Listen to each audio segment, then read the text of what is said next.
Hey, I'm Kamali, taking you through some of the things people are talking about and some of the stuff they're sharing around the world on NewsFeed today. Myanmar is a meditation mecca, according to Jack Dorsey, and he's dragged on his own platform for it. It's World Human Rights Day, so we look at the world's biggest humanitarian crisis in Yemen. And R.I.P. Roger, the buff boxing kangaroo who went viral and is now dead.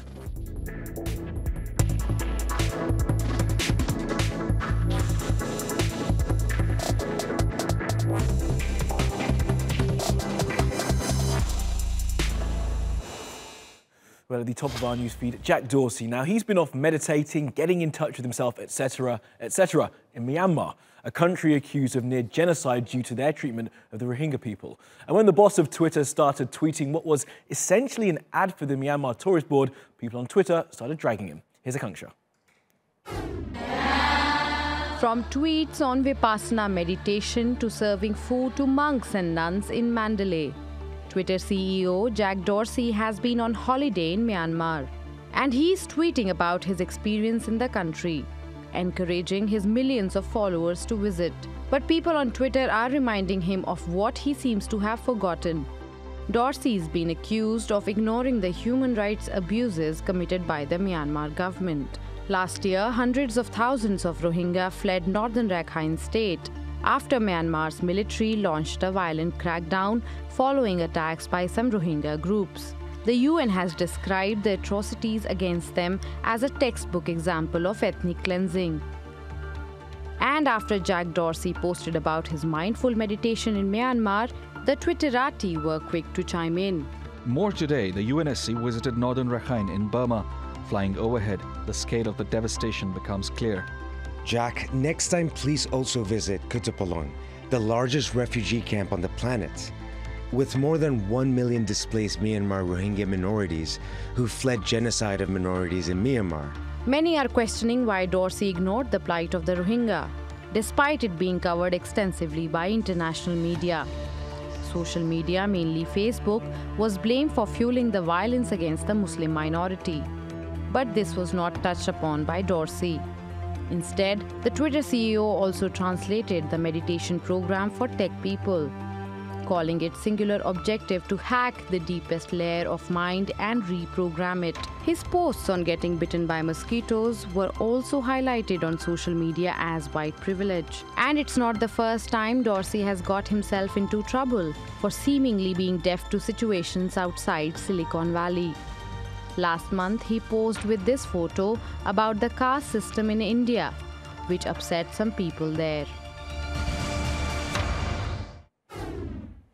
Well, it's the global day to discuss human rights. Now, the war in Yemen is currently the worst humanitarian crisis on earth, and yet some countries are still fueling the war by selling arms to Saudi Arabia.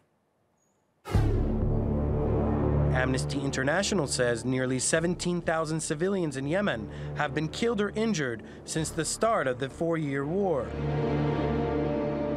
And in 2018, the Saudi-led coalition has continued attacking residential areas and civilian infrastructure, and it even hit a school bus carrying school children. Under pressure from rights groups, Germany, Finland, Norway, and Spain have all promised to cancel weapons sales to Saudi Arabia and the UAE, but not the United States and the UK. They're continuing to sell weapons and give technical and logistical support to the Saudi Air Force. Rights groups also named the main arms suppliers as US-based Lockheed Martin and Raytheon and the UK's BAE Systems. Despite strong public opposition to weapons being delivered to the Saudi-led coalition, Amnesty says throughout the years, Spain, Germany, and Finland continued to sell weapons to Riyadh, failing to keep their promise of cutting arms sales, although they have now stopped. Now, the Yellow Vest protests in France were held for another week, and Paris was smashed up once again. There have been some concessions from the French government, and there will be a speech from President Emmanuel Macron later. But is it enough to try and bring an end to the worst street protests in France since 1968?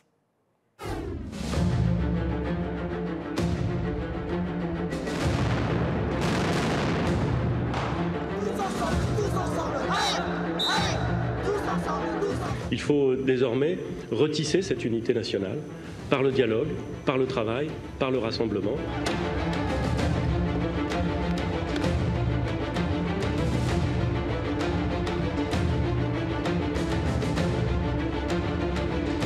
Nous avons comptabilisé à peu près 125 000 manifestants sur l'ensemble du territoire, dont 10 000 pour Paris. Il y a 118 blessés du côté des manifestants, liés à des accidents pour l'essentiel sur le domaine routier. Il y en a 17 du côté des policiers, des gendarmes, de nos forces de sécurité.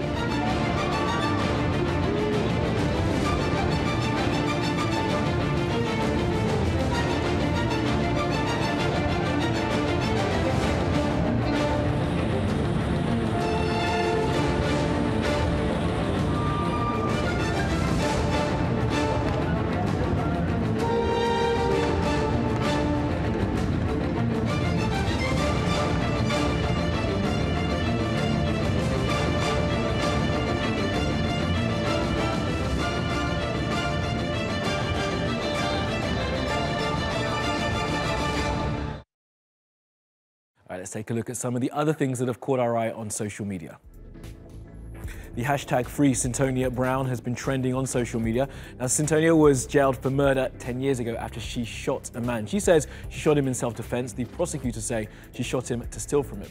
Now, judges in the US recently ruled that she must stay in prison for 51 years before she is eligible for release. Now, she was 16 when she was sentenced. Her case has been taken on by celebrities including Rihanna and Kim Kardashian and is seen as being an example of the need for prison and sentencing reform in the United States. We lost, all of us. We lost friends, we lost family. And the latest Avengers trailer is out. It's for a movie called Endgame and has all those who love this kind of big-budget comic book stuff very excited. It's predictably broken streaming records. Disney says it's the most-watched trailer in history, racking up almost 300 million views in 24 hours. But if this is the Endgame, then how are Marvel going to milk the Avengers franchise next year? It's always you.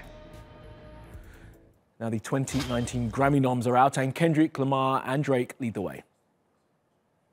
In my blood.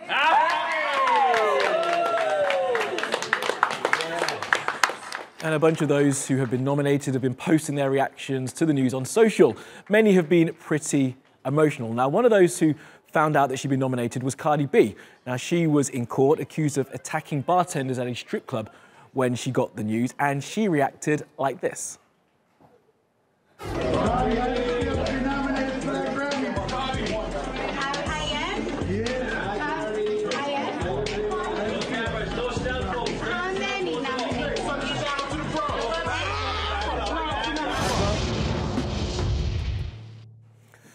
Now, the government in Denmark have been doing all they can to make the country feel hostile to immigrants, and the latest plan would see migrants essentially housed in an island prison.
And staying with countries that seem not to want immigrants entering, Japan. Now, they have a very strict immigration policy, but a new law has just passed there, which will allow for more foreign workers to enter.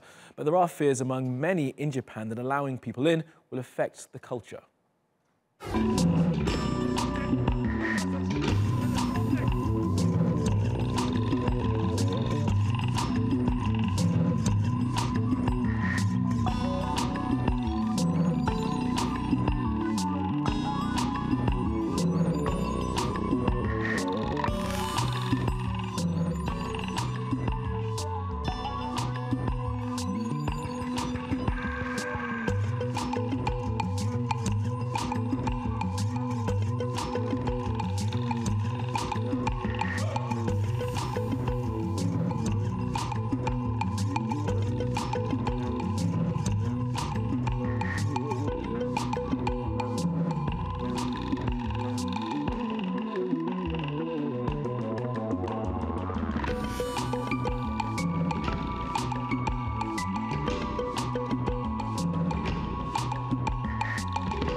Okay, around the world now for some other stories you need to know this Monday.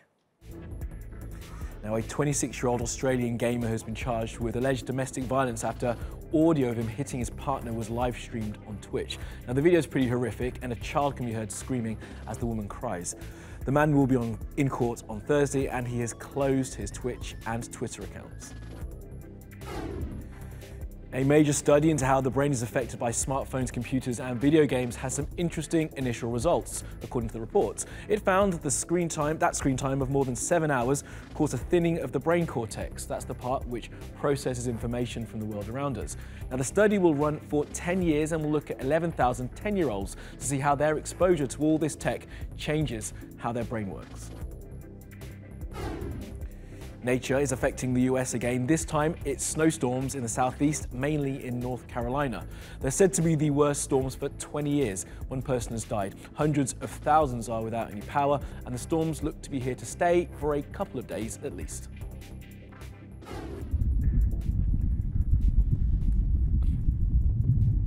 And that sound is the sound of wind on Mars. Yes, wind on Mars, as recorded by NASA's InSight lander. It touched down on the red planet 10 days ago and will carry out a bunch of experiments. And I guarantee that's the coolest thing you'll hear all Monday.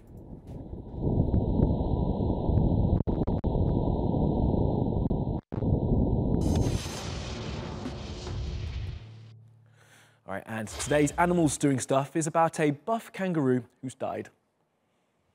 Now, do you remember this guy? Roger, as his humans called him, became internet famous back in 2015 after pictures of him looking like he'd just done chest and arms at the gym were posted on the internet. Now, apparently, he could also crush metal buckets with his bare paws.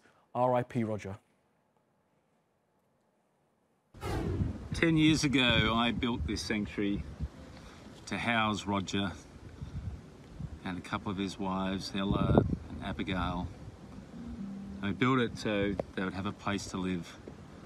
Roger was our alpha male for many years, and he grew up to be a kangaroo that people from all over the world have grown to love as much as we love him too. All right, and last up, a dude dressed up as some people's favourite Christmas character is going around Boston doing this. Pillow fight. Pillow fight. Let's go. Left-handed. I got a burn in my left hand. Sunshine and ravioli. You're gonna help me out. Now, if you don't know, he's dressed as Buddy from the movie Elf. Now, most people seem to accept his challenge and then duke it out with him for a while until one or other gets bored. Merry Christmas, everybody. Well, that's all from the NewsFeed team. Reach out to me with your questions, comments, complaints and suggestions. I'm at Kamali Melbourne. You'll find us 24/7 on Twitter, YouTube and Facebook. Follow, subscribe and add. See you again tomorrow.